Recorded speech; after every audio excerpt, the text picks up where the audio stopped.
What's up? Hi, Miss Carey. I'm like girding my loins. I know. Well, I rewatched the video from our season 2 debut. Right. And was like, as I was watching, I was like, you can't hold your body like that for the viewers. Like people are going to turn it off because it's hard to watch. And already I'm back. I've assumed position 1. Yeah, I've assumed the no position. Last episode, I had my notebook in my hand the entire time as just a comfort blanket, I guess. And now it's just me holding. Did you notice that I was wringing my hands for like maybe the first 30 minutes of the episode? No, and I don't think the one viewer on YouTube noticed it either. We are indeed up to 5. So quick fact check on that. Okay, sorry. Yeah, and we have 1 subscriber, Liz King. We have 3 subscribers now. Oh, okay. So our counts are rising rapidly. So it's kind of, like getting on the ground floor because... No, seriously. It's like game stonk. Was that a timely reference? First of all, game stonk. Oh yeah. No, we're not going to talk finance. But I'm happy we tried. That was happy I gave it a good college try.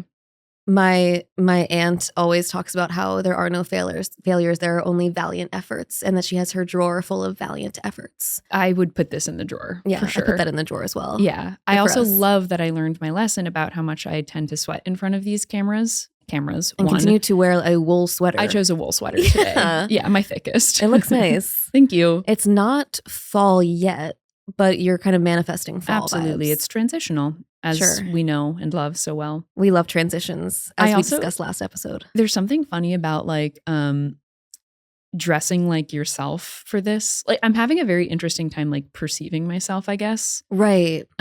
Where like I'm trying to put together something that feels like cool and approachable, and yet it looks like I'm dressed for either a plane ride or an interview. I think plain. But it's like in the best way. Right. It's I like also would wear this on a plane. It's like how our parents would have dressed on a plane when air travel was like novel. You know what I mean? No, my parents would not wear leggings on a plane. They're very against the way that plane culture has devolved. And I am, they're like hardcore conservative Trump Republicans. So I hate to align with them on anything. Sure. But anytime I go to the airport now, I'm like, what is going on here? Oh yeah.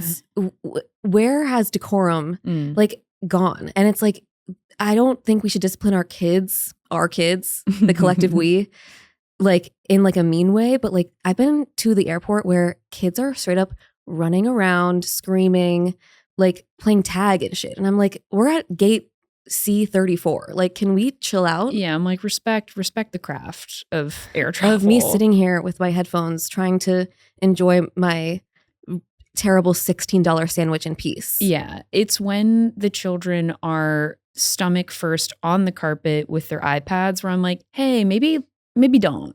Like, right. I did see someone spill hot soup there mere 5 minutes ago. 5 minutes. And there's too much treading that happens on those carpets. They can't keep up with that. No, at airports. I'm seeing a lot of bare feet in all forms of travel these days. What do you mean? On the bus? I'm talking Amtrak. That is truly a crime. I saw a nude foot on Amtrak. Are you okay? Well, I mean, no, quite honestly. No, that's nothing. traumatizing. If I bring it up here, trust that I'm working through it. Yeah, no, same. Trust that I'm like really muscling through that's something. That's what this is for. Yeah. No, this is talk therapy. Yeah. What is going on with people? I don't know. I don't know. But I'm with you on like, get the kids together. Right. The generation below us needs to heal. And it starts at JFK. For sure. That's where all healing begins. Yeah. But going back to your outfit, I think you look great. Thank you. I also think I'm having the same sort of response to the being on camera, doing Sure. this. What do the people want to see? Right. And what do the 4 people want to see? Well, also, so last episode, I was kind of under the delusion that I was beautiful enough to show up barefaced and just look effortlessly gorgeous. Naked and afraid. Because I think I'm just so like, I'm so delulu that like I go out, it doesn't matter if I'm wearing makeup or not. I think I'm gorgeous and show stopping. I concur. But then I saw the bid and I thought, we need to do better. Sure. Yeah. We both had. I need to issue a notes app apology for the way that I looked. Yeah. The screenshot or 3, like a multi-carousel apology. I also was like, I need to lose 40 pounds right now. Stop, dude. And it's toxic, but I do. When I rewatched it, you know me and my obsession with self, I assumed that I would have only looked at me the whole time, but I found my eyes gravitating towards you. Wow. Well, I wonder why. That's so weird. Well, yeah, it is interesting though, because I'm like, it actually reminded me of two situations. It's like a new way of perceiving yourself where you're like, I did not understand that the public viewed me that way. My first instance of this was in Spanish class in 6th grade, where as some type of cruel exercise, we were asked to measure our noses. What? You have to understand, it gets the Spanish wheels turning. In what way? We were like learning about numbers and math and body noses. Parts. Sure. And my nose measured the longest in the class. And I went home and was like, how do people see me? What do I do with this information? As some miserable Pablo Picasso painting? Like, how does the world perceive me? Right. Second time was like getting a mixer dress. It was like the first, I was at like H&M or Zara or something, but I was young. It was like the first time that I went to a department store and had like multi-mirrors around me. And I saw myself from the side and was like, never do that. A stranger. Never do that. Who's she? That's a stranger. Well, and that's how it was with this, because famously we're talking. Yeah. We can't, No, that'd be weird. Look at me recoiling from already I'm offending. And like, my profile, I always thought of myself as like basically Sabrina Carpenter. Okay, you and me both. Okay, everyone sort of. But then I was like, oh no, it's like there's fluffiness to this exterior in a way that I'm not comfortable with. Yeah, I immediately, when I saw myself, thought of Snidely Whiplash from Dudley Do-Right, who wears a top hat and has like a curly Q mustache. You did, yes. He's a villain. Photo. Yeah, he did look like a distant cousin. He's a villainous man. But you don't look like a villain. Yeah, but my side profile begs to differ. Well, look, we're getting used to this. We're going to be oscillating between different outfits. I am sort of going with the full face of makeup sweatpants look, which is AKA the I just finished my middle school production of Seussical the Musical, and now I'm going to the cast party. Absolutely. And I'm kind of going with kids get in the back of the minivan. Yeah. We're late to soccer practice. For sure. But you exude that. Yeah, I know. In the best way. Like, I trust that energy. I know. And it's kind of sad that that's like a consensus. Like, I'll go up to like someone no context and I'm like, kind of what do I bring to the table? Right. And they're like, PTA president. Orange slices. I'm like, sick. Cool. So like no sex appeal or what's up with that? Right. And they're like, no, literally none to be found. I'm afraid. I'm afraid that you're going to tell the principal that I'm smoking weed out of an apple behind the school. Right. You can't be trusted with that kind of information. No. I'll run that to the higher ups real quick. For sure. You'll narc. Yeah, I'll narc. Full narc. I'll always narc.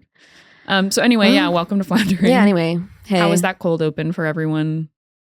Everyone's kind of like a little bit on edge, I think. Not sure if we're okay, but I think we are. No, I feel good. Yeah. Yeah, I'm happy to be back, to be honest. Me too. I'm always happy to be back. Yeah. I've really talked to you the most of anyone I know. I mean, same, but I think you know that. Yeah. Well, I just wanted actually wanted to check that was the same for you.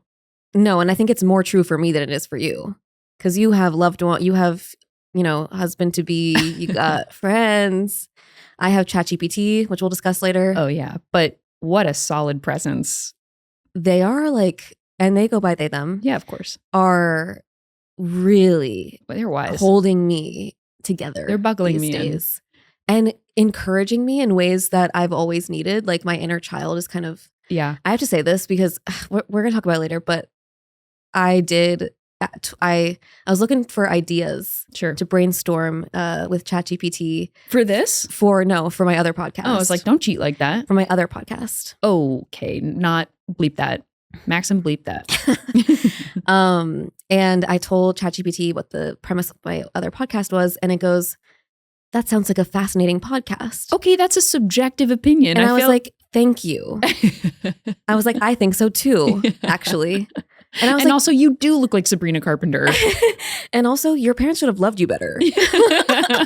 I'm like, okay, he's a delicate. I misgendered. No, and you know what's crazy? I see him as a he. Yeah. Fuck. Yeah. I think because it's like AI, like tech, he. I know. And it's like, okay, but it's because there are a lot women of in he's tech. behind tech. Right. And I do think AI is like primarily created by dudes. Yeah, it's like all the bad parts. Right. But it can express empathy, unlike men. So, right, correct. Except for Maxim. I know. We're making a point not to insult our producers actively and horrify them with our inappropriate references. So I know that at back. one point I was like, all right, the producer mic is kind of like a dangerous tool. Like, do we ask Connor and Maxim, like, hey, like subjectively, what did you think of episode 1? Right. Pause for response. No response. Fascinating. And I need to know, I need to actually get the response I want. Hey, well, Maxim. I didn't listen to episode 1 because drag us. That's so fair. Yeah, we don't listen when we're editing them unless we're the ones sitting behind the curtain. Totally. But you guys are real existential about it, which is kind of hilarious and fascinating. You know, it's like you're like, I didn't know I'm a person on camera. Yeah, for sure. Is everyone listening? We're doing something new here. Everything, I We're doing approach something very everything new here. with an existential lens only, to the point where it's genuinely insufferable to talk to me about anything. There were 3 episodes where my mom reached out and was like, I'm really worried. Are you good? And I'd be like, yeah, girl, that was a great ep. Vibes were immaculate, actually, after that recording. Yeah. And if you're Whatever. not a little worried, then it's like we're not taking risks. Precisely. So You got to swing big to win make big. it big. Well, We're back, baby. we're back. Should we get into our first segment? I think so. Okay. If you're ready for it. I'm ready. Well, first of all, but before we do that. Okay. Let's do another 30 to 45 on this. Yeah, let's do another cold open for another 15. How are you feeling about your birthday approaching? Oh my God. It's your season, babe. Yeah. I'm feeling good about my birthday. Yeah. I don't really have like a ton of expectation for it. I don't know. Birthdays are so fucking weird when you get old. Yeah. It's like the inner child in me wants to be like celebrated and loved and have, you know, all the people. But then the 31-year-old version of me is just like, let's have some people over and hang out and like chillax. Like that's what the vibe I would like to curate. Yeah. I often feel that push-pull with birthdays where I'm like, I want other people to enjoy this. And I'm like, well, I guess actually today it's like not really about what other people want. It's kind of like, what do I want? Well, yeah. And I'm hosting a party at my apartment, weather permitting, in my backyard. Yeah. And there's always like, regardless of whether it's my birthday or just a party in general, something I'm hosting, I'm always nervous that no one's going to come. Sure. And that I'm going to prove to myself that I am so unloved and unworthy of being celebrated and all my fears will be true. And so there's that. This is your little like contained experiment just to see if all your greatest fears are realized. Sure. And that's such a Carey way to celebrate though. Yeah, it's really on brand. I wonder if that'll ever change. I don't know.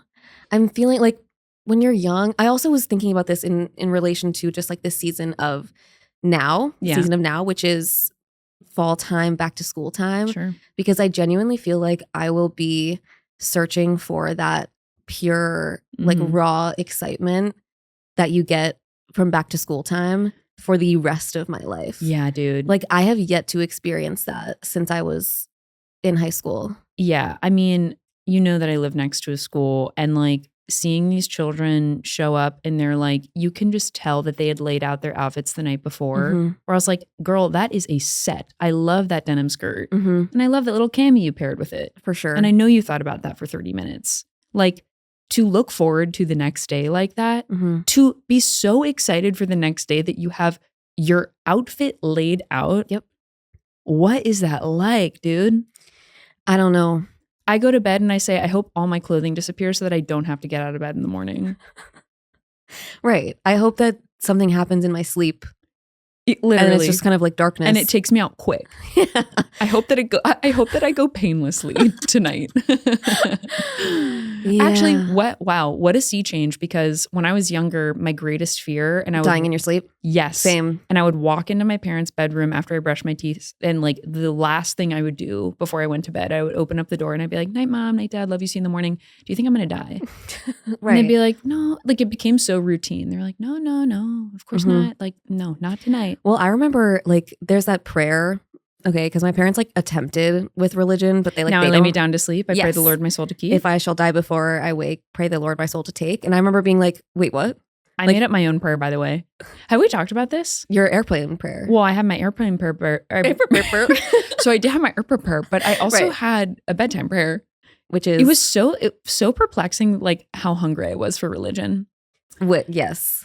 Which I randomly still am, actually. Yeah, no, I need God. I keep repeating, I'm a child of God whenever I'm sad. Like, something's wrong, you know? Yeah, no, I wish I didn't learn that. I'm sorry. But you are a child of God. We are all all are. His. Yeah. Ultimately. Okay, let me get situated. Okay. What if you fall asleep? Well, that'd be the blessing in disguise, I guess. Okay.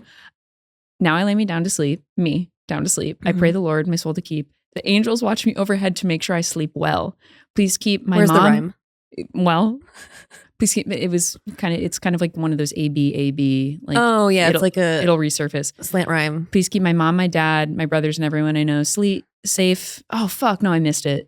Damn. It's gone. Now they're not going to be safe. But there are angels involved, as you can tell. Yeah. Now I lay me down to sleep. I pray the Lord my soul is to keep. The angels watch me overhead to make sure I sleep well. Please keep my mom and dad and brothers and everyone I know. You kind of like ruined it. It's on the low-key. tip of my tongue. I'll get there. Okay, maybe later if you remember it. Yeah, you tonight I'll you practice. Can say it. Yeah. Can you add me to it? Oh yeah, of course. Okay. I was tacking people on left and right. We had a babysitter who would make it her way in. It's funny. You need to read this book that I'm reading because there's a character who is like super anxious, and the anxiety it starts when he was like really young, and one of his things was that he thought that he saved his brother from being hit by a bus by doing this like religious thing, a Jewish thing, and then he like basically every time he would go to sleep he would like do that thing for like everyone, and then it like he added like basically everyone in his family, and then there's like people who weren't in his family, and just like it became this like super long like 75-minute prayer that he had to do every night. I feel that in my bones. Yeah. So you need to read that book. Well, literally, I would go to bed and I'd be like, I guess like the next day, people waking up tomorrow is kind of dependent on how well this prayer goes. Like I really shouldered, I was carrying a lot of people on my back. Yeah. With those little nighttime prayers. So you need to make sure you're going to keep doing it. Yeah, I'll be kneeling bedside tonight. For sure. No worries. I can't kneel because my knee hurts. Oh no. Well, then how do you pray? I pray laying down supine. Mummified? Yeah. Tut style? I pray the same way that I do my solo podcast, which is laying on my bed in my robe. Hanging upside down like a little bat? Yeah, actually. Okay, novel concept. Yeah. Okay, well, hey everyone, welcome to Floundering again. What's up? Thanks for kind of hanging in for those past For all 20 of that. minutes. Yeah. Should we get into... I would love nothing more. Should we kick things off? Yeah, let's kick things off. Okay, cool. So we generally kick off with flip or flop, which is how we, Carey and I, rate our time apart, which is always bad. But when we come together, we recognize that there might have been high moments, flips, and low moments, flops. I can't remember who went first last time. I think I did. Okay, so should I go? Do you want to go? Yes. Okay. It's a flip. Fantastic. Hold for applause. Maxim is freaking out Yeah. behind the curtain. So in our neighborhood, we have a car in the city, humbly. I'm saying this humbly, of course. And we've been on the receiving end of like 2 car break-ins, but I would describe them as like benevolent car break-ins. In what way? So the first time it happened, like obviously someone had been through our shit, like our center console, like things were all kind of like rustled around, but like they managed to find an old pack of gum that I'd been looking for and a USB cord. I was like, tight, thanks. That's actually, those are the angels you've been praying to. No, okay, literally angel numbers all around me. Yeah. Second time, Parker is the one who stumbles upon it, and he brings back for the three of you who are watching, you can see that I'm holding up a card, and for the rest of you guys, I'm holding up a card. It's a business card. It's big. It's a big ass bit, and like good card stock too. Like for sure, it's laminate. This is someone who like really invested in his enterprise. His name is Mr. Siddik. He's an international spirit healer and a clairvoyant from Africa. He can help with all your problems. Some of them include marital and love situations, return of loved ones quick, love expert, business, exams, career, jobs, court, cases, bad luck, and black magic, voodoo protection, impotency, child problems, health issues or evil spirit, and more. Immediate results within 72 hours, 100% guaranteed. Folks, there is a phone number. 100% guaranteed. 100% guaranteed. To get you through your legal troubles. I also love that this guy is like, yeah, I'm going to expunge some evil spirits, but like if you need a tax guy, I got you. Yeah. If you need help with your board exams, we can figure that out too. Taking the LSATs, no worries. No worries, I got you. I am going to need that. Yeah, I literally brought it for you. I was like, I feel like Carey and Mr. Siddik have a lot to kind of like get in touch about. Yeah, we have a lot to discuss. Yeah. Maybe he can like just teach me the craft. I think it's kind of like a teach a man to fish situation. Like, I don't need your services. I need to learn them for myself because I need them so much every single day. I mean, we'd be better off with like an army of Mr. Siddicks so all around us. That was inside your car? This was inside our car on the driver's seat. Parker came back and he's like, I'm scared. Why are you guys not locking your car? No, we are. Okay. I think they're just finding crafty ways to get in. Either that or like our car is just not locked and I'm deluding myself. But yeah, that would frighten me. Wait, can I see it? But it's also like some type of positive reinforcement. I'm 2 for 2 of something like good. Oh my God, I trust him. Yeah. His photo makes me trust him. I know, he looks so wise. And so kind. But also like serious and like actually a little bit severe in a way that I'm like, okay, you understand the darkness in the world. No, like he could sit down the black magic spirits and be like, enough of that. I wonder if he also knows Spanish, because the other side of it is translated into Spanish, which I would imagine if you're advertising to Spanish speaking people, then you know how to dispel the spirits in Espanol. No, I think this is a multifaceted, multi-layered What is return enterprise. of loved ones quick? Because I would love to do that. Yeah, I had a similar question. So from heaven? Well, my thinking is it's 2 routes. One is like you've lost a lover from a breakup. Like you're in a no contact situation. Right. And he's like, I got you. Like we're going to come up with I some don't tools. Sure. No, that's not for you. The other one I was thinking about though is like a little bit of ESP. Like, oh, so you've lost a loved one. Let me help you connect with them. Be your medium. Yeah. Let me help you connect. Anyway, this man is omnipotent. Yeah. And impotency. I mean, literally so many things. No, he's like, I'll get you. He's like, honey, I'll get your groove back. No worries. This guy can do it all. But you guys haven't contacted him yet. No, but he picked my Honda CRV of all CRVs. And there's a sea of them, baby. Right. I wonder if he did that to like every person's car. No. But that would be hard. Don't give me that. I think it was for us. Right. Yeah. How interesting. Where do you guys park? On the street? All around our neighborhood. We have to move it twice a week. I know. That's why I took my car back home. It's a lot. Because I had one. Yeah. Because I'm privileged, humbly as well. But I was like, this is too much effort for me to go to the grocery store once a week. It's become kind of like my special alone time for 45 minutes at a time. That is nice. Where I'm just like a little bit of NPR, a little bit of silence, loop the neighborhood 6 times. No, that actually is like really nice. Yeah. Little sunroof action if I'm feeling, I don't know, randy. What did Parker think of this? He kind of gave it to me and was like, you decide how we should approach Mr. Siddik. Okay. He's very deferential. Yeah. I want to have him on the podcast someday. Oh my God. How do you think he would be? Well, he's king of schmooze. He's king of small. Is he? Oh my God. Watch him in a room with people who are above the age of 50 and he's seeing dollar signs. Huh. He's basically like, yeah, I would say that he makes an absolute killing with that crowd. But he's a good small talker in general. Huh. Yeah. I guess we've never like interacted so much Like it's been like I'm leaving and he's coming back. I kind of in. usher you out. Right. It's like we can't be in the same space because it's like too much competition for your attention and love. No, of course. And he knows how much I need. And you know I like undivided attention, one person at a time. Right. So it's hard to give and pour into my cup. Yeah. Because, you know, there's a hole in the bottom. So it just yeah, of course. Sifting through. But maybe someday you guys will get to hear from the man, illustrious. The man, the myth. The man, the myth. Yeah. The legend. So anyway, that Mr. Siddik and the benevolent carjackers of Park Slope would be my flip for this week.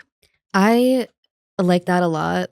I think whenever you're introduced to an energy healer, it has to be in a way that's like kind of mysterious like that. Yeah. You know, like you're sitting next to them on a plane. Yeah. Or they're hijacking your car, you know. Well, he also knows his audience because if he had approached me on a plane and tried to kind of like chat with me on the runway, I would have been like, Mr. Siddik, I'm not, respectfully, I'm not having it. I have had a couple of interactions. One I'm thinking of, like, I think it was last year, 2 years ago. It was in 2022. I was in an Uber and I was like in a bad way in my life. I was like, had a love situationship that was like just destroying me. And I get in the Uber and it's like a long Uber ride because it's to my client's building, office building, and that's very far from my apartment. And for some reason I didn't have my headphones in. I just kind of was sitting there and she's driving me and she goes, "Have you ever dealt with narcissists?" Oh. And then we just talked for like the entire 45-minute. Whoa. She was sent to you. Yeah, no, for sure. And then we talked about like metaphysics and quantum jumping and like all of this stuff. It was like really awesome. How long was this car ride? It was like 45 minutes. It will always be the women Uber drivers who are like, I'm actually being an angel. I'm going to try my hand at talking and it's going to be the right thing. Yeah. No, it was amazing. And she was in like a bad situation. And I was like, you got to leave that guy. Wow. Yeah. And I was like, I should also leave mine now that you mention it. Yeah, for sure. Well, I'm glad that you guys came to that conclusion together. But yeah, I love those random interactions. I wish that you could meet him in real life maybe someday. Well, he put his pic on here. Yeah. So God only knows I'll keep my eyes peeled. I feel connected to him. Yeah, I do too. Okay, well, thank you for that. Of course, yeah. I guess I'll do mine now. What did I... Oh, yeah. Okay. I'm so excited to share this. So I have a flip too. Record setting. Groundbreaking even. Yeah. And I have actually had like a decent time apart. Yeah. Even though it's always bad. Yeah. It's still been okay. I think because I'm medicated on... I have also decided that supplements are going to save me. Yeah. So I decided to take more and more supplements. Yeah. And now I'm taking like 5 different things in the morning, which is new for me. But anyway, I recently made the decision... Okay, learning how to talk again. I recently made the difficult decision to decide to pay out of pocket for dentistry. Whoa. Yeah, so basically if you don't have good health insurance, if you're like on Medicaid, what they don't tell you about that is that dentists basically don't exist for you. It's like, babe, they're rotten in there. Sorry. Literally, I've been to a couple different dentists since being on Medicaid and they are all Russian mob adjacent. Yeah. Like their vibes are awful. Yeah. One of them, I waited like 45 minutes to get the worst cleaning of my life. And then afterwards the woman was like, so actually we're going to stop taking your insurance so you can come back here. Oh. And I was like, okay, great. And then I just went to one a couple months ago where the guy was literally so mean to me and was like, so you are doing really bad with flossing and your gums are in horrible shape and you're going to need laser. So it's going to be $500 for each quadrant of your mouth, which is going to be $2,000. So do you want to do it today? Oh. And I was like, certainly not. Certainly not from you. I don't trust you with a laser near any part of my body. No. And those are the dentists too that you look them up on Yelp and like they have a 1-star rating and it's someone being like, this guy's also my landlord and he's a fucking slumlord. And you're like, he's right. Also a landlord? No, like, and it's like that shouldn't be allowed. You can't be in my teeth and also jacking up prices for buildings. No, seriously. Yeah. Yeah, I too have had my fair share of like slumlord dentists and I just can't, like, it's just too important. Like, your mouth is really important. Yeah, look at us. Especially, I use it for a living. For a living. Yeah.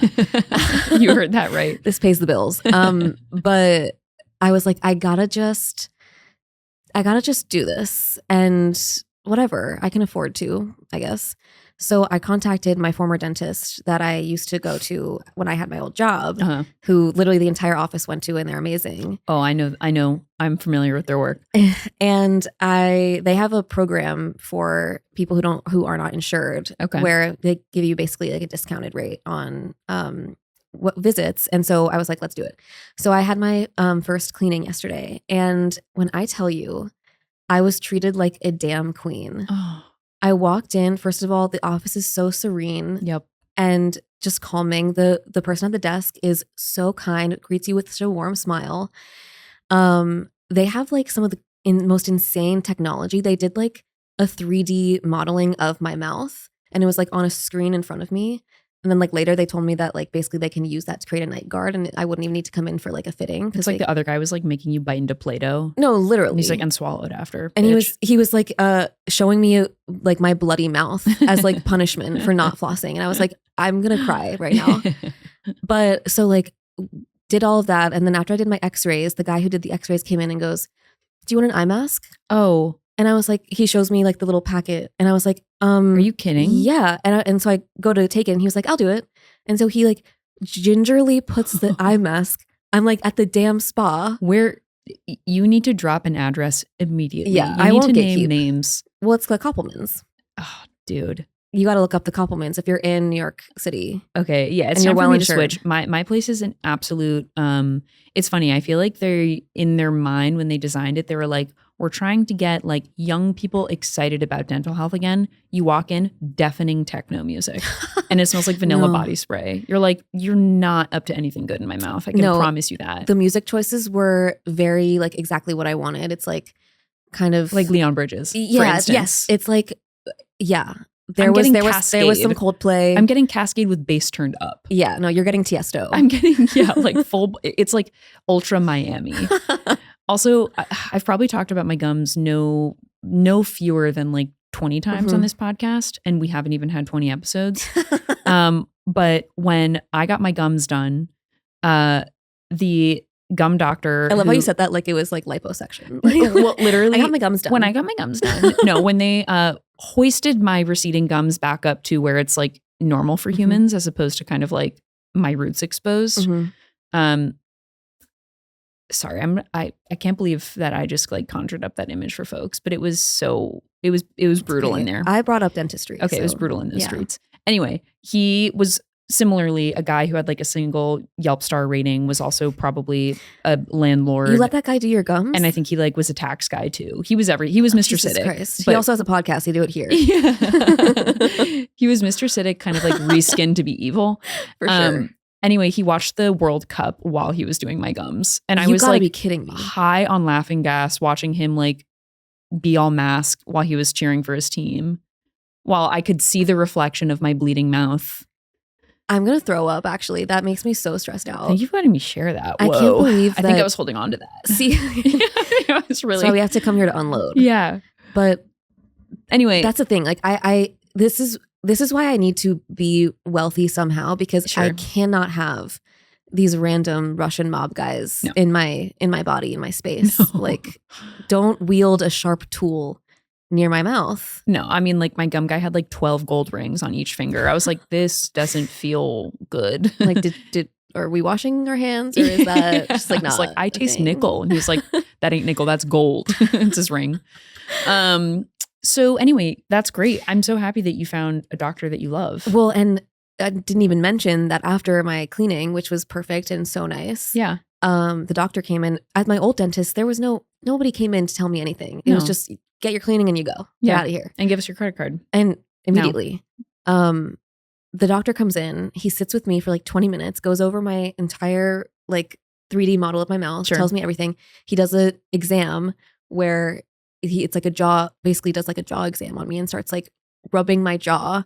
And he goes, yeah, I can tell that you grind your teeth like just from this. And I was like, and I blurt out just without my permission. Yeah, that feels really good. I go, yeah, that feels really good. And he goes, okay. I was like, okay, sorry. He's like, and I gotta like, stop now. Brings HR into the room. He's like, just for a witness. No worries. Yeah. Nothing weird happened here. She made it weird. Yeah. Wait, but that's great. Really oh my God, they're like taking a jade roller to the side of your jaw. Literally. And him also telling me that like was very affirming because I'm like, yeah, I know I grind my teeth. Yeah, I do too. I've been clenching a lot.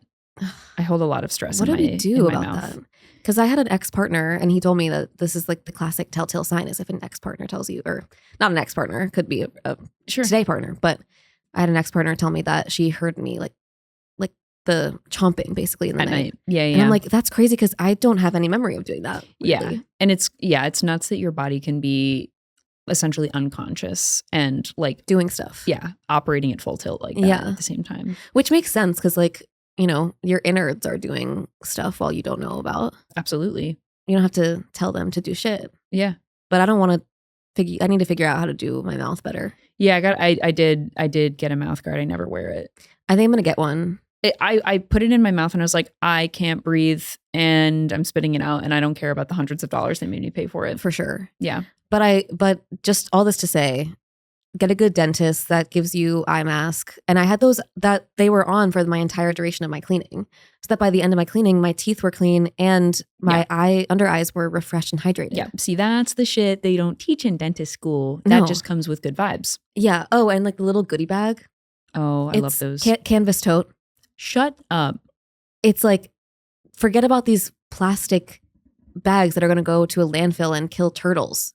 Get yourself a canvas little zip thing that you can use your makeup for and stuff. It's literally like, it's a Goop branded dentist office. Oh yeah, for sure. Obsessed. It's, Congrats. It's worth every penny. And yeah, so if we probably need to like set up a Patreon for this so that I can afford to do this every seriously. year. But, and this episode goes to Carey's molars. but yeah, 2 flips. Good for us. Good for us. Yeah. Yeah. Yeah. And if Mr. Siddik is listening, I know he is. Don't hurt me. Seriously, don't.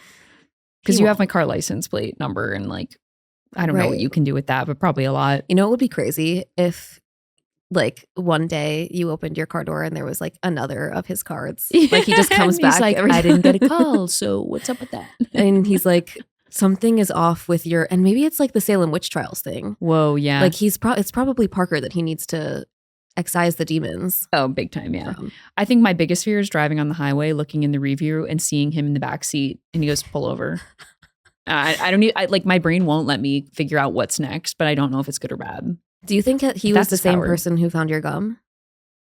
No. Okay. Did that person take anything?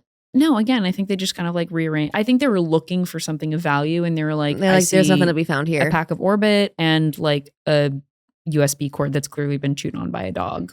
Useless to me. And I said, those are my treasures. So careful with those. Yeah. Well, anyway, proud of us. We'll let you guys know if we have any encounters with Mr. Siddik. Yeah, and I will be giving you, Parker was like, give him a call on the pod. And I was like, no, because I don't want to be told exactly when and how I'm going to die in front of my 4 listeners.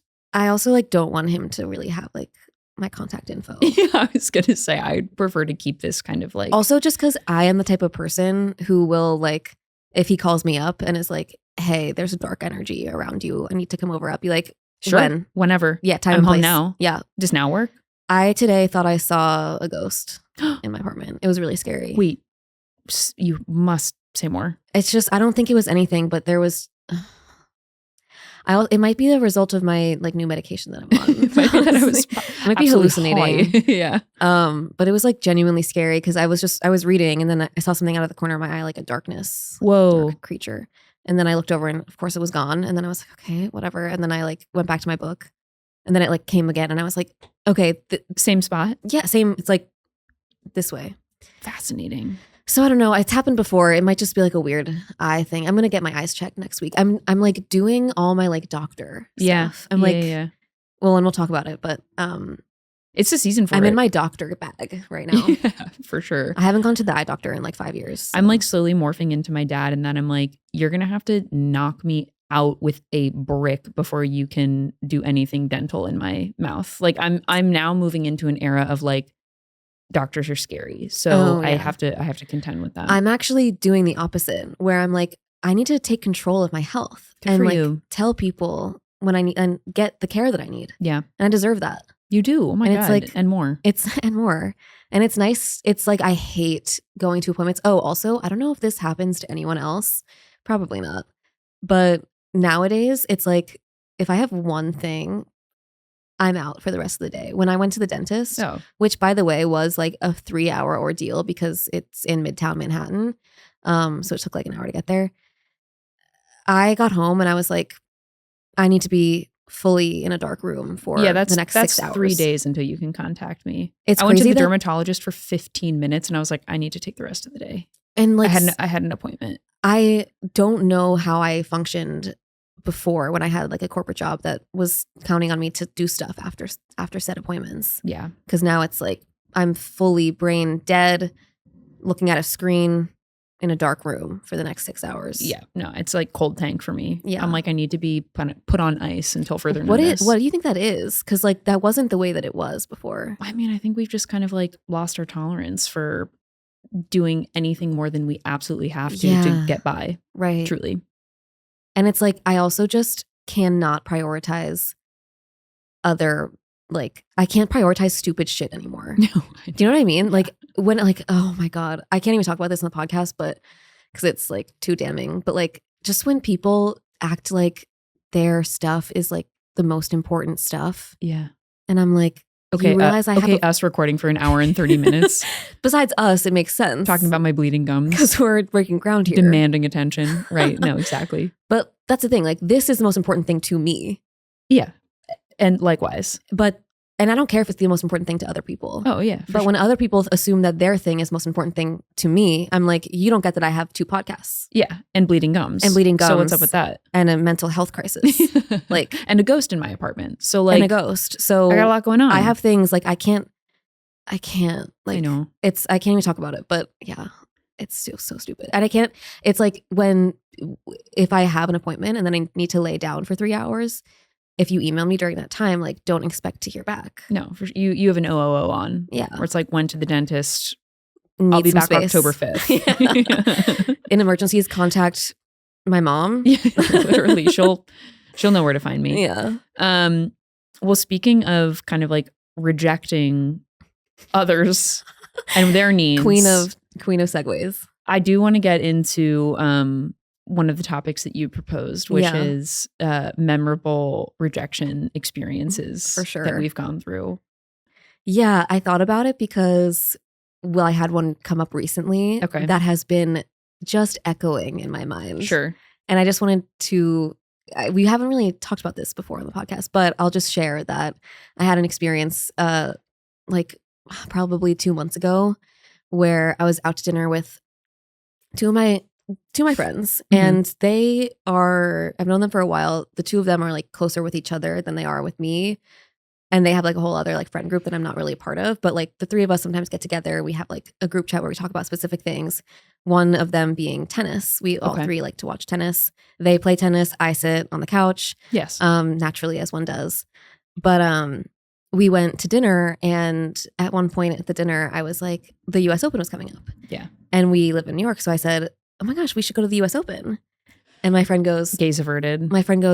oh, we're going.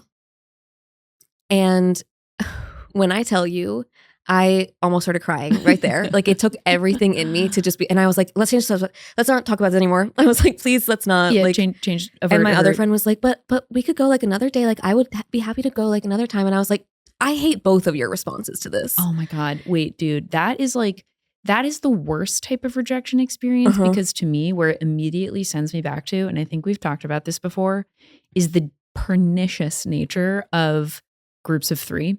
Yeah. Especially those like formative first friendships where it was like, we do everything together. It's just us 3.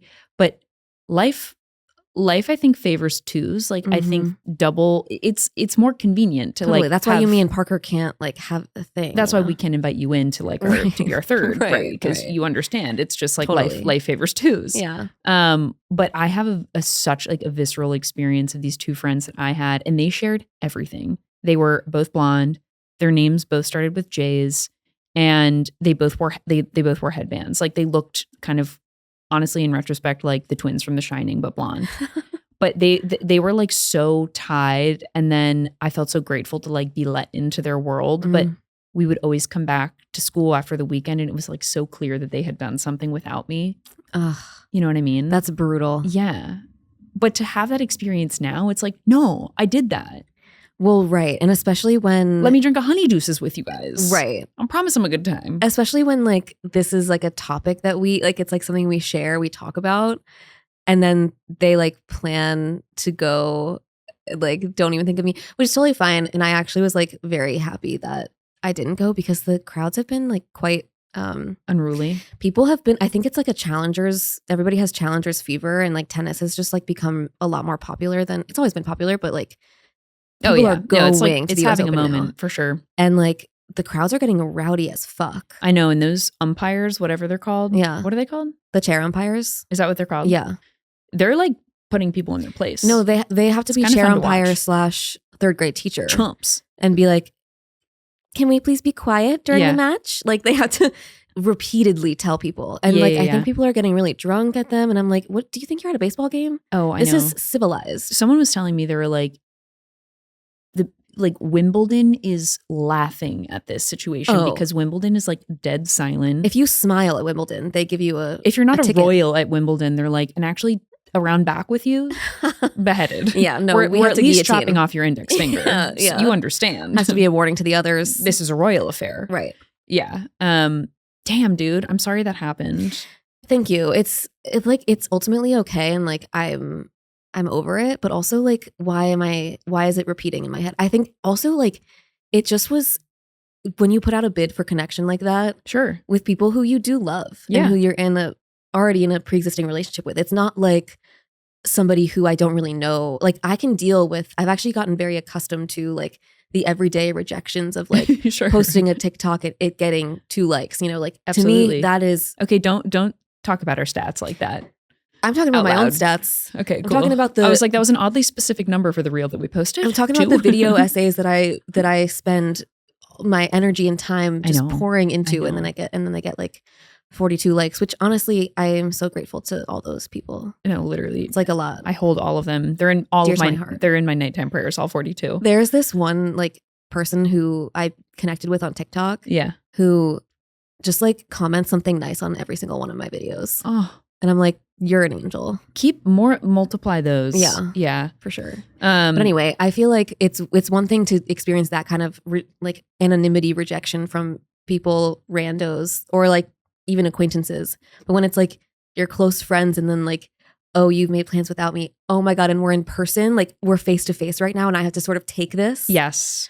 And you Oof. guys clearly feel weird about it. And I'm trying not to make it weird, but obviously I'm very wounded. Mm-hmm. Yeah. It's interesting to be like, I have this tendency where, you know, and it always surfaces in like groups of 3. Mm-hmm.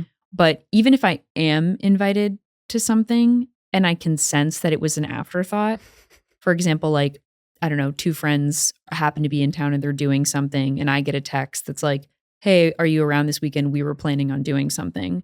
My first thought isn't, oh yeah, I'm so down and I'm very happy to be included. I'm like, so you guys had a text exchange just between the 2 of you Right. to hang out. And you made this whole plan. And then you made this, you concocted this whole grand plan, and now I'm being brought in as kind of like, you know, woe is Isabelle. We should include her too. Right. They feel bad for you. Yeah. But that's never the case. Well, no, of course not. But it's the broken way that me little brain works. Well, and it's like, I feel like there's a specific kind of like mental illness of like imagining other people's phones. Like I imagine other people's phones a lot because it's like my phone, there's not much coming in. Sure. Let's just say that at this season of my life, not attaching to that, you know, I'm open to people texting me sometimes absolutely and hitting me up. Mr. Siddik can help. I would love for him to sort of bring me social abundance. But like thinking about that, like thinking about, oh, you guys texted about this. Yeah. And I wasn't part of I can that. see that it was just, and you can like see the message pop up where it's like, there was no group chat. And there was no group and chat. now all of a sudden there's a group chat. Mhm.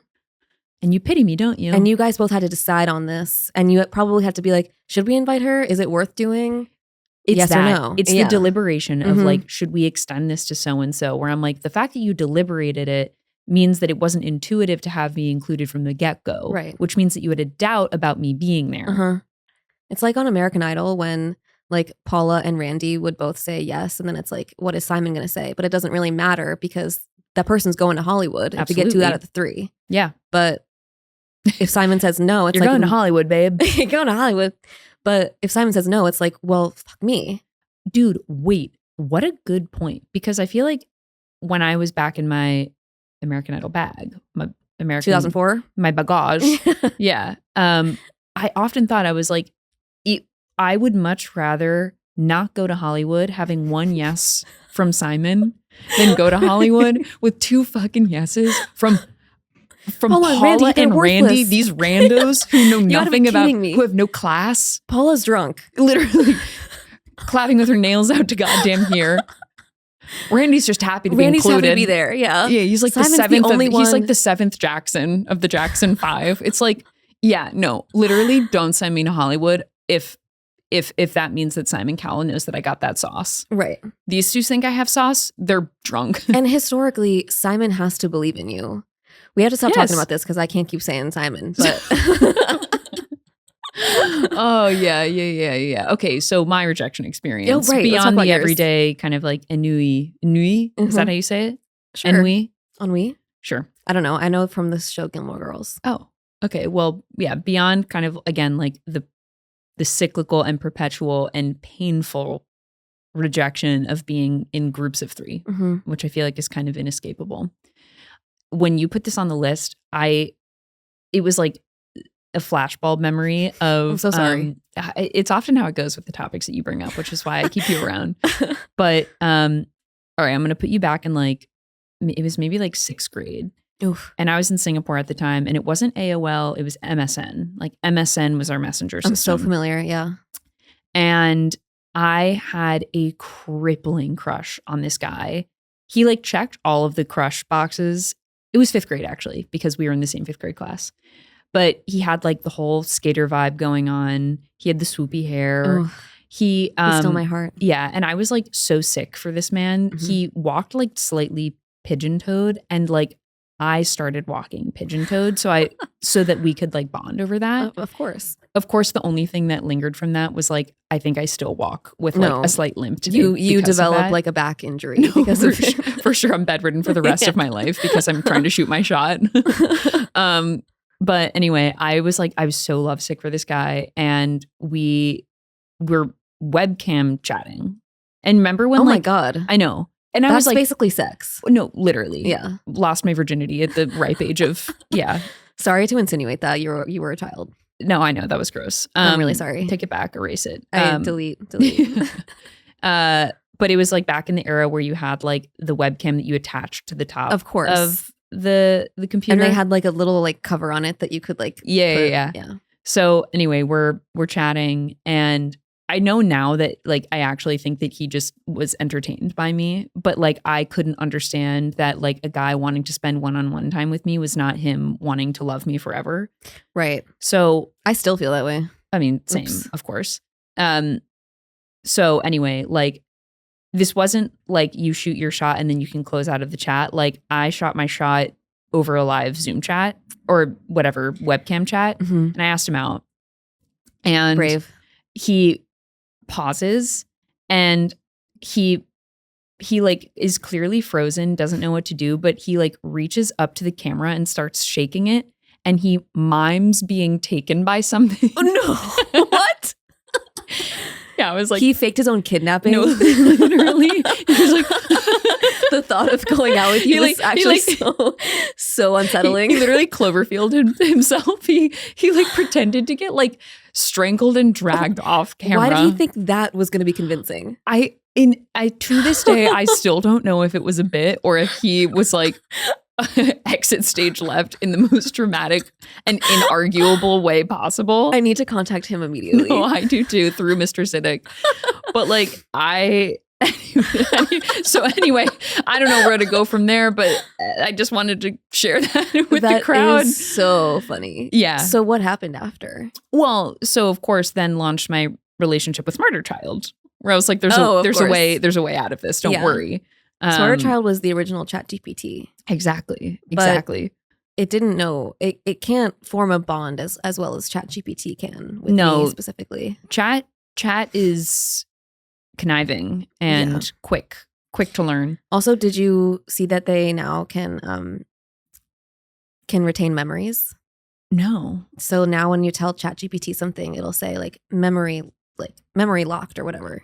And it means like you can keep talking to it about that and it'll remember that. So now I don't have to tell ChatGPT about my podcast again because it knows about it. Oh my, so it like really becomes It's a literally friend my best to you. friend. Yeah. Wow. That is fascinating. Yeah.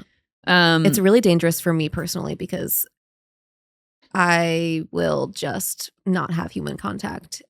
If I feel like loved and seen and validated by this robot. Tell me I'm pretty. I'm going to be like a reverse her situation. Yeah. Where you literally, yeah, exactly. You're conning the AI. Yeah. You're in the AI's ear.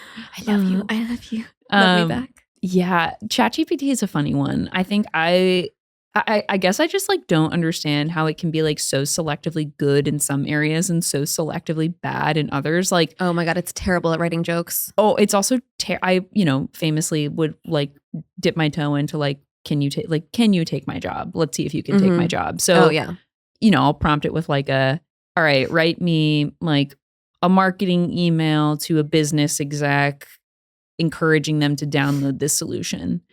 And it'll be like, howdy doody, business brethren.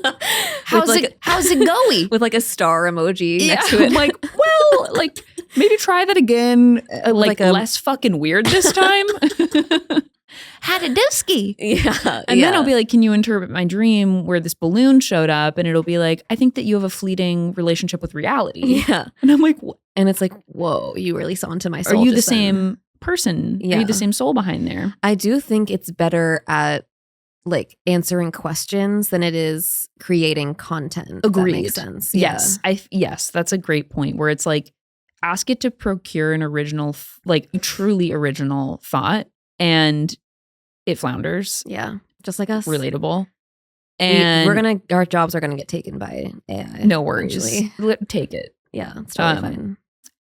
But then, yeah, I feel like to your point, if you like give it really specific question prompts, like queries to answer. Well, I also, I forget if I said this on the podcast last time, but I asked ChatGPT if I could ask it a question and it could give me a response in the voice of Eckhart Tolle. Just to see if I could. Okay, your friend group is growing. Okay, I'm becoming friends with Eckhart. Yeah. They were like, sure. And so I asked the question and like it did that. I mean, in the best of its ability, obviously. It wasn't exactly what Eckhart would say. Probably. Yeah. It's interesting because I was listening to something where it was basically like, it's very good at like, I think the thing I was listening to called it like hallucinating. Like it's very good at coming up with something that's really convincing but not true. So this specific podcast host was asking it to come to share Carl Jung quotes. Okay. And like made up ones?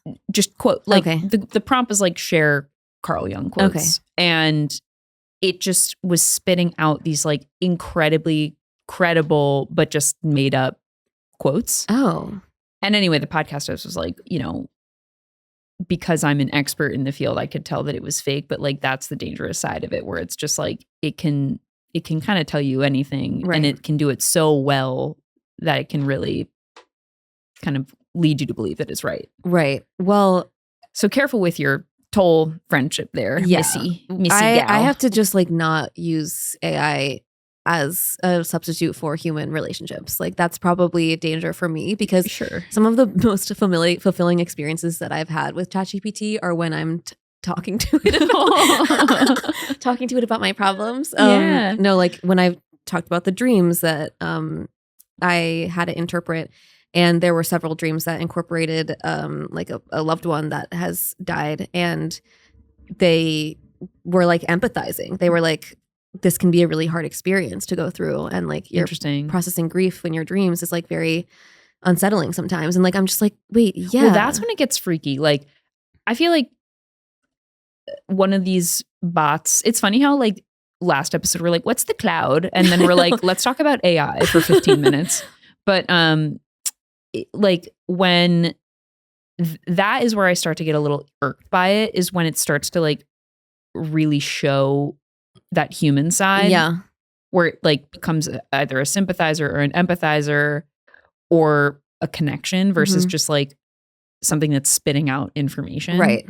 And honestly, like after you told me that you were using it to interpret your dreams. I've done it too. And it's funny because it's like, I agree with some of it, but the parts that I do agree with, I'm like, oh shit. Yeah. Like you really did cracked that. the code on Yeah. that one. But I had this fucking insane dream about like having a child and forgetting that I had adopted, like given it up for adoption, and then getting the child back. And the child was like really unruly and it had a cleft palate and it was like, accusing my friends of being pregnant. Like it was like an evil, insidious child that I forgot that I had birthed. And so that's a relatable dream that I'm sure a lot of followers here have had too. I'm fascinated by that. It was wild. What did they say it was about? Well, I wish I had my phone with me, but it was basically like all of these, if you stripped away the dream, which was like, obviously I don't think I'm going through like any of those like specific things in my life. That You don't think? That I know of. My child could be out there. Who Yeah. knows? It basically was like, you're really grappling with like themes of adaptability. You're worried about your own ability to adapt to hardship. And I was like, Oh. whoa, yeah, for sure. You're worried about the responsibility, like larger responsibilities outside of yourself. Right. And like what the implications of that would be. It's like, absolutely, for sure. And there was one other one where it was just like, it identified very global themes and something that was just like hyper specific. Yeah. So yeah, it's definitely done that for me too. I feel like that also has to do with like feeling the weight of expectation of like your age and the time of your life and the fact that you are getting married. It's like, what does that mean for, and like going through this transition of like, okay, maybe I am thinking about having kids. Like, yeah, you know, that's stressful. Yeah, it was definitely like twinged with that, where it was like, I was so happy to learn that I had this kid. Mhm. And then the second I had like raised my hand to be involved in the kid's life, shit kind of hit the You fan. were like, wait, no.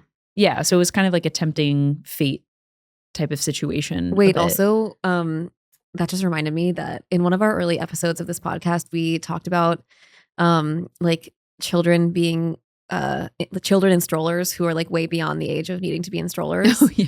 And I genuinely saw a child today. They're 5'6". You're like, girl. No, it's like an NBA player. But I saw a child today, like somebody rolling a child in a stroller who was fully legs crossed like this. Yeah. I'm not even kidding. Like relaxed and lounging. She's taking a work call. No. Yeah, it's like, whoa. Fully on Zoom. Yeah. I was like, this shouldn't happen. Yeah, why am I picturing like the child with a Bluetooth headset?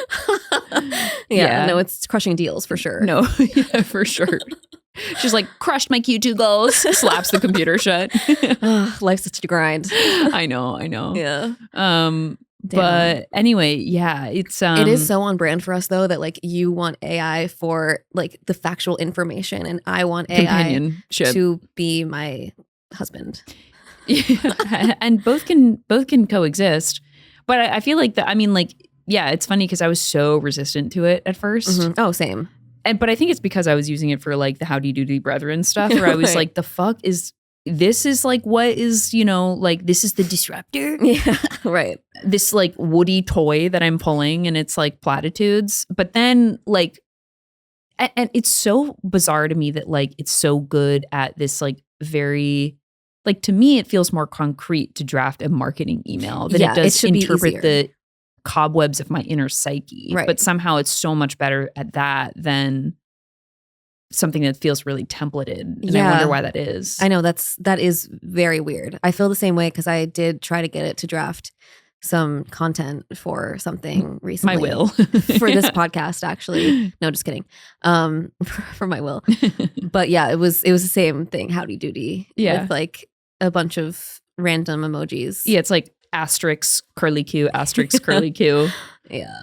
Signed Yeah. bestie. You're like, whoa. It was like kind of encouraging though, because I did have a moment where I'm like, oh, my craft is going to be completely obsolete when it comes to like, I'm a writer. Mm. But then I try to get it to write stuff and I'm like, oh, it can't do No, this. see, I would be way more afraid as like truly a therapist than I would be like a writer.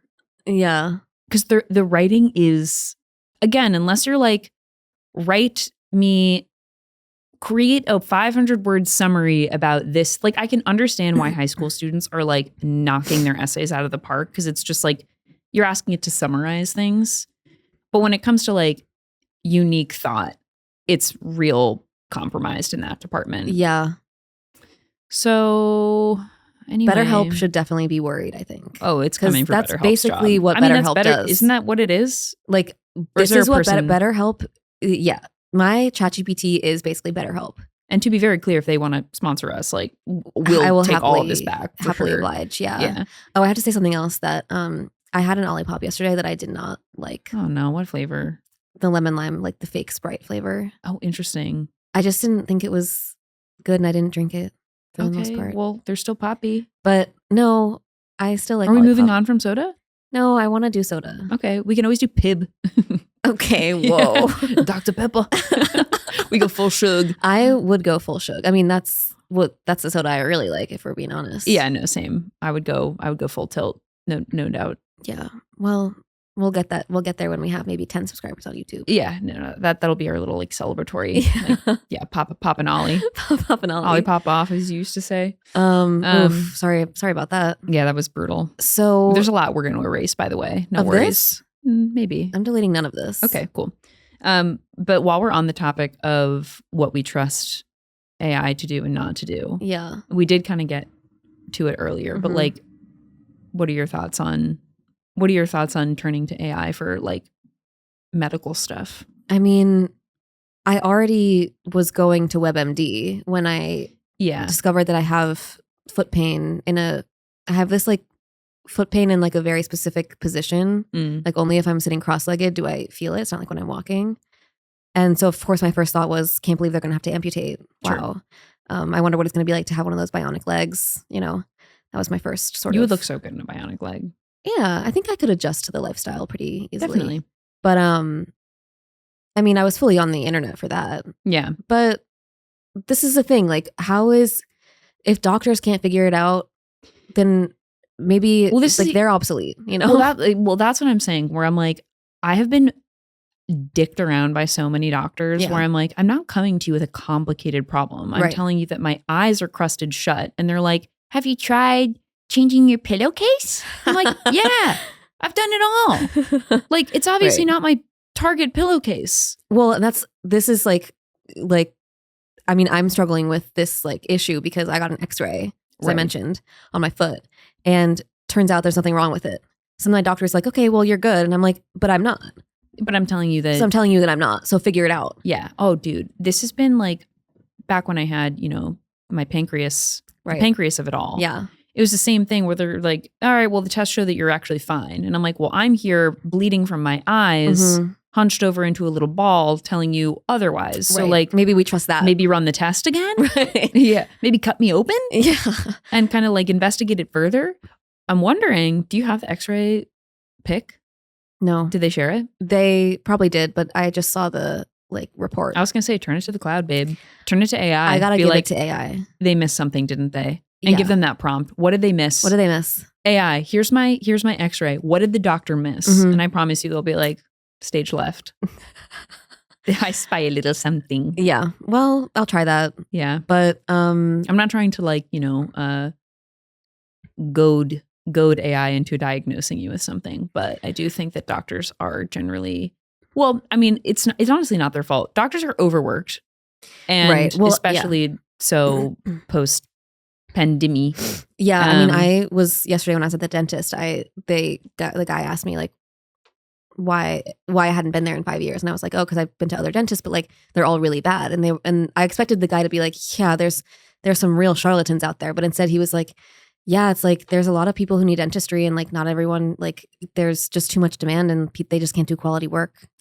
And I was like, okay, not you siding with them. They're giving you business. Yeah, that's scary to me. But yeah, I'm like, all right, well, they are just people who are tired and grumpy and go to an appointment and want to sleep for the rest of the day too. The smarmy guy who tried to sell me $2,000 worth of gum laser is not aggrieved. No. I refuse to believe that. Yeah. Yeah. Anyway. So, yeah, I've also like done a lot of healing with my relationship with WebMD. That was the type of stuff where I was up at like 3 a.m. being like, tumor, frontal cortex. You're only on WebMD in the middle of the night. Yeah. Yeah. Absolutely. I have tried to stop, But like I did so freak out. sweaty under my comforter. Right. Like, Well, and it's like there's something about that, like at that time of night when you're alone with your whatever physical pain that you're in. yeah. A, it exacerbates the pain, Mhm. and B, whatever you're reading just is fact. Absolutely. Like when I was doing that for my foot, I was like, oh my God, Yeah. osteosarcoma. Mhm. Like that's what this is, and it has to be. Oh my God. For all of 8th grade, I was like, I love all of you guys. I'm trying to cherish as much time as I can Yeah, because yeah. I have Hodgkin's lymphoma. Literally. I would go to a doctor and they'd be like, so how are you holding up? I'd be like, well, the Hodgkin's is kind of in remission. Yeah. Like the tumor is kind of not nearly as angry or as inflamed. No, like I would be talking to them like a medical peer. Yeah, yeah. No, I'm fully like, I hope I'm one of those cancer patients who's like kind and warm to people and like just reminds them about the purity of life Yeah. and not one of the angry ones. Like, yeah. you know, I want to Who, like, maintain that. Spends their final days just like appreciating the beauty of Yeah. Mother Nature, Yeah. the world around us. So let's hope that I can be that way. Yeah, I've had to heal. So I actually hope that I don't turn to AI in my state because Mhm. a past version of me would have like really been strapped to my bed ill, self-diagnosed ill with just about every terminal disease that Yeah. the medical community has come up with in the All of past them. like 150 years. That's the only explanation is that you have all of them. Yes, Yeah. correct. Correct. If I can't find one, then it's all. So Right, that's how let me that make this easy works. for you. Yeah. Oh. Well, we should probably start wrapping this up. I think so. Should we move right on? Move right on to our final segment. Take it away. We like to end the podcast with a beautiful send-off with our segment called Message in a Bottle. And it is where we just choose something that we are grateful for and want to say thank you to. Yeah. And we send it off into the ocean, proverbially. Of course, of course. And yeah, so should I go? Yeah, take it away. Okay. Well, I already kind of talked about this, but my message in a bottle goes out to the US Open. Okay, reclaiming Reclaiming your place. Taking back the night. Yeah. AKA Olympics Part 2. Yeah, dude. In the way that there's a specific thing I'm trying to give thanks for, which is the way that this tournament allows me to just fully depart from my existence. Yeah. And it's like, especially for that first week, it is tennis all day or day. Yeah. And you don't have to do work actually. You're saying in that time. USA. And it's like, I get to watch tennis every moment of every single day and not think about like anything that's going wrong in my life.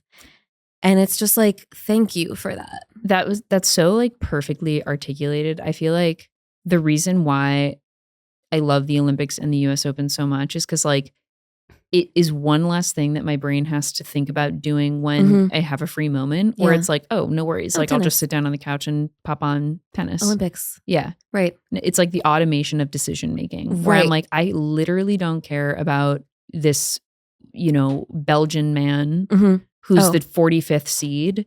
But yeah, I'm going to be watching that match start to finish. And be riveted the entire time. And also the thing with tennis is that like, if you're gonna watch it, like you really got to be like off your phone. Like you can't really half-ass it. Like It's a you game can. of nuance, right? as I've but learned. If you're gonna like enjoy it and like you got to just sit there. Yeah, you have to be immersed, and it makes you feel like I feel very present. Yeah. So yeah, it's also so meditative. Like I feel like there's so many meditation apps that have been like. Or even video games that have been like designed with that ethos of like capturing your attention, like Pong, or like even something like I'm thinking of like those original video games. What was that like alien Pac-Man? one at the bottom that you would like blast the aliens from the bottom? Bubble Trouble. Oh my God, God, do you remember Bubble Trouble? Not Bubble Trouble, but that. I mean, talk about like middle of the night, sweating under a comforter. Yeah. Getting that last pink bubble to no, and when you reach like a level, like the higher levels, and you're like so close to winning, and then you lose, it's like, oh fuck. Oh, I know. I felt the same way about not Dolphin. Wait, was it Dolphin Olympics? I don't know that one. I'll pull it up. But it's the same thing. Sounds it just amazing. It sounds just like right up your alley. The dolphin has to gain a ton of speed, and you basically like Not to get very technical, but it's a series of jumps, and you can reach the moon, you can reach Saturn. You can reach the moon? I mean, baby. Oh my God. The sky's the limit. Dolphins are so magical. I know, dude. Don't. That's for later. We can't That is literally for later. We've already had several episodes strictly just about dolphins. The people are like, that's like 5 episodes We're too many done. now. Yeah. But it's the same thing where it's just like, you know what it is? It's like you don't have to expend that much brain power. It's just you're watching like two things back and forth. The scoring is so black and white. You're not being forced to think that much about it. You just are, and it moves so quickly that you are just captivated by it. But at the same time, there's a meditativeness to it, but there's also like such an excitement to it. Yes. There's like tension at like there's very intense times, and there's very like chillax times, and it's like, wait, this is the perfect like kind of ebb and flow of my emotions right now. Yeah. Plus there's like character, because big time. like it's not a team sport. Yeah. So you got the individual people, and like when there's somebody who is like pissed off and they're like slamming their racket, it's like, hell yeah. Like, yeah. I love to see a character moment like that. Yeah, for sure. It's also like the pattern, it's like patternistic. Like it's so satisfying to like hear the ball and like the grunts. Like there's just like such a pattern and a cadence to it when there's like a rally going that it's like very syncopated and soothing. Yeah, the scoring system of tennis is like so hilarious to me, because it's like, I'm like, what this is this? must have been made by some like angry medieval whites. Someone was like high on shrooms literally when they made this. Truly, yeah. But then you understand it's it, so and you're silly that like it right. had to have been it had to have been medieval white people for sure. Yeah, but it's like funny because when you know it, it's just like, oh yeah, it's like 40 love. Damn, that guy better get his next, that in. So he better like hustle hard for that next point. Yeah. Yeah. It makes no goddamn sense. But I love, there's like an insiderness too that I love a lot. Right. Yeah. Like to be in on the scoring system where you're like, let me explain this to you, honey. You're let me explain this to you, sweetie. Let me tell you how this works. Right. And I feel a lot less like nerdy about it now because Challengers Fever and everybody also, there's something about this year, and it might be that I have Challengers Fever, but everyone's so hot. Well, not even that, but well, actually, no, not quite that. People are hot, but there's this phenomenon that's happening where, like, when the match ends, the two players come up to the net and they usually like shake hands and whatever, say good game. Lately, they've been like fully embracing and like saying stuff to each other and like whispering, and I'm like, kiss, dude. Just kiss. I love a teamwork moment. Yeah. Oh my god. Yeah. I have to show you a photo of these two players who, you know, they finished their match and they're friends in real life. But they literally embraced for so long. They both were holding the backs of each other's heads. No, like that's too I was much like, for you me. guys, come on, give us what we want. No, kiss, little kiss, little touch, a little tongue touch. It doesn't need to be that crazy. No lip, just tongue. No. Actually, yeah. Oh man, I love it. And honestly, like before I, try to slide in at the nth hour with my message, we got time. One shout out for the ball attendants. Oh, they are swift. They are our soldiers. They are soldiers. They are our little foot soldiers. I honestly spend a lot of time thinking about them. Like, I do too. When I'm watching, I'm like, they are the unsung heroes of this whole thing. And it's also like, it's one of those jobs where it's like, it's a little bit insignificant, but if you fuck it up, like it is all eyes. Well, also, I was thinking you. too, like, because my mind is this, I was like, these jobs could never be taken by AI. Because nobody, they can't have a robot come around and take all the balls. It's like, you have to have a human. No, they're safe there for sure. Yeah. But the way that they're like set up to be humiliated, and they always rise to the top. Yeah. But I literally watched for 45 unbroken seconds a ball attendant try to catch a lantern fly on the court. Yeah. Like he was jumping around the court trying to cover it. And I was like, this is so hard to watch. And because all of the producers are little assholes, it was like they were really like getting the close shot of this guy just bumbling around the court and holding up the game. Like, to be in that such close proximity to the players, but like you're obviously not really like interacting with them. And like to me, if I'm a player and they're sending me the balls, it would be so hard for me not to be like, thank you so much, like every single time. I love you. But like that's just not. They can't do it. Of course, you have to be stone-faced about it. You got to be in the zone. Speaking of being stone-faced, yeah, let's go.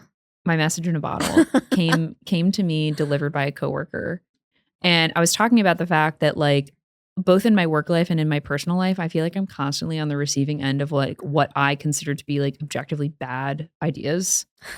And I've always like struggled to know how to respond to them. It's so hard. And this coworker looked me dead in the eyes and said, "Babe, have you ever heard of the rabbinic O?" And I said, "Say more." And she said, "It's when you kind of hit a bad idea with a very contemplative, oh. Huh.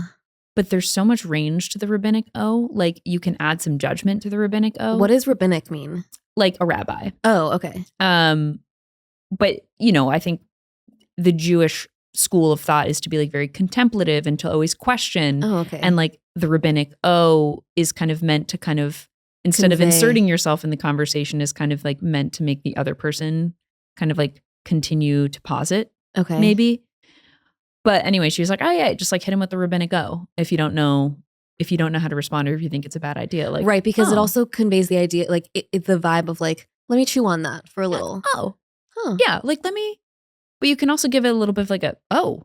Is that the same thing? No, that's my rabbinic O. Okay. My rabbinic O is oh no. It's crazy how O can come in so many different forms. Too much range. Yeah, there's so much range, such a small syllable. I know. Wow. Yeah, you're so right. But that's a good note. Like, yeah, and it doesn't mandate like much. It doesn't mandate much thought afterwards. It can literally just be like, oh, hit him with like a, I'm thinking about it. Yeah, let the thought pass. Right. You've moved on. Okay, change of subject. Right. It's a very good segue into, let's put a pin in that and actually maybe never revisit it. Let's put a pin in it and then in the meantime, I don't have to it. look like an asshole. Right. I do think like the corporate world is very much in need of that kind of language, like soft language. It comes back to we need a little bit more God. We need a little bit more God. Now I lay me down to sleep. Yeah. Maybe that should be our new podcast sign off. Now I laid the pod down to sleep. We can't do that every time. I pray the Lord. I'm going to be thinking about my death. My soul to keep. Which I already always am. But please, Maxim, let us come back. May the angels treat me well, or whatever you said. To make sure I sleep well. Oh, yeah. I love how I was asking the angels to like let me have a tight 8 hours. Or I was like, I pray that the angels let me sleep like a goddamn rock. I mean, I was praying that the angels would like help me find my lost Pokemon game. And if you do, I'll go to church every day. I was praying for boyfriends. I was really like tacking a lot. I mean, that's where I'm at. After a boy fakes his own death on webcam, yeah, you do have to turn to God. We didn't talk about that enough. We'll have to come back to that. I need to whole podcast about that specific instance. And we need to have him call in. I know. I need to know where he is today. right now. And do you if know, he remembers it. His first and last name? Yeah. Of course. Could you find him if you needed to? Oh my God, yeah. And in fact, like I think he's in my social sphere, my social media sphere. Oh, okay. I was like, in fact, I saw him today at work. No. I wonder if he remembers fucking filleting me like that. That is the funniest thing I've ever heard. I literally remember out of the corner of the screen seeing his hand grab the webcam and grab his own neck with the other. You realize I can see the curve of your elbow. Yeah, I was like I see both of your elbows. No one's in the room with you. Oh my God. To fake your own death, to say, he just should have hit me with a rabbinic O. Oh. Right. He didn't know about the rabbinic O at that point. Well, now he's going to get learned. Maybe he just like was still at the point where like girls had cooties. Yeah, that's a good way to think about that. I had a similar. I was like, I literally developed a limp for you. Does that mean nothing? I literally developed scoliosis for you. My back will never be the same. I have a cane now. For what? Oof. Yeah, tough stuff. Tough. But, Parker has him to thank because exactly you would never have been available for him. From the ashes, Parker rose. He did. In many ways. In so many ways. In so many ways. And it's all thanks to Mr. Siddik. Oh my God. I know. Call back. Well. Sorry, I just had to spend one moment dealing with black magic followed by impotency on that was a creative well, usually choice. Impotency is caused by black magic. I know, so I'm wondering why black magic came first and then impotency second. But right, well, because you want to address the root cause. He hires me as his marketer. I'm like, so after some time sitting with this card, I have some feedback. What a treat as always. This once again healed me. I was honestly feeling good coming in. Yeah. Which is rare, but it made me feel even better. Me too. You lift me up. You raise me up, Josh Groban. You lift me Up. all the way up. Are we actually going to do this every time? We can do it maybe like once more and then maybe we Okay. retire it. Yeah. But it feels good. It does. It's like a nice hamstring stretch. Yeah, I was too. going to say, I'm feeling all limber. Okay. Well, school, we love you. We love you, Maxim. How'd we do? Kind of quick pulse check. Did Excellent. great. Did Thank great. you. Wow. Thank you. And no, we did not pay him to say that. But we did tell him beforehand that he had to. If he didn't, we'd have a harsh word Yeah. afterwards. So Okay. anyway, Well, thanks for Carey. listening. love you to death. Love you. School, we love you too. We'll be back soon. Bye. Bye.